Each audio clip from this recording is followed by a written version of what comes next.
Sir வணக்கம் sir. Sir இதுக்கு முன்னாடி நீங்கள் ரேக்கி ப்ராக்டிஸ் பண்ணியிருக்கீங்களா சார்? ரேக்கி பற்றி ஏதாவது ஐடியா இருக்கா சார்? இதுக்கு முன்னாடி ரேக்கி பற்றி அந்தளவுக்கு ஒரு அனுபவம் இல்லை, ஆனால் கேள்விப்பட்டிருக்கேன். Okay sir. அது இன்ஸ்டாகிராம் மூலிமா பார்த்தோம். சரி என்னதான் இது ரேக்கியில் சொல்லிக் கொடுப்பாங்க என்ன விஷயம்னு சொல்லிட்டு தான் வந்தேன். வந்து உட்காந்ததில் ரொம்ப யூஸ்ஃபுல்லான இது நம்மளுக்கு அனுபவமாக இருந்தது. ரெண்டாவது மனசளவு ரொம்ப அப்செட்டாக இருந்தது. இப்போ மைண்டு ஃப்ரீயாக இருக்குது. இந்த மைண்டு இந்த ஒரு நாள் இந்த கிளாஸுக்கு மன அமைதி அதேமாதிரி பார்த்தோன்னா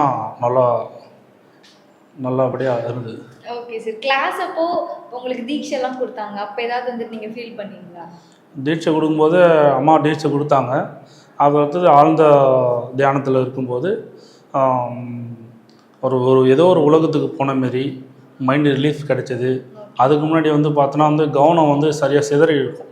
ஒருத்தர் ஏதோ ஒரு சொல்லும்போது நம்ம வந்து வேற ஒரு திங்கிங் போயிட்டுருக்கோம், மைண்டு ஒரு நிலையில் இருக்காது. ஆனால் தீட்சை கொடுத்து அடுத்தது பார்த்தோன்னா ஒரு கவனிப்பு, ஒரு யாராவது ஏதோ பேசும்போது அந்த நுண்ணிப்பான அந்த கவன சிதறல் இல்லாமல் நல்லா ஒரு இதுவாக இருக்குது, ரொம்ப பயனுள்ளதாக இருக்குது. Okay sir. இப்போ நீங்கள் இந்த 21 டேஸ் கண்டிப்பாக ஃபாலோ பண்ணி பாருங்கள். பார்த்துட்டு எப்படி இருக்குது அப்படின்றத மறக்காமல் எங்ககிட்ட ஒன் டேலேயே இந்த ஒரு பலன் கிடைச்சிருக்கலாம். 20 டேஸ் கண்டிப்பாக நான் கண்டிப்பாக sir. Okay sir. Thank you so much. Thank you.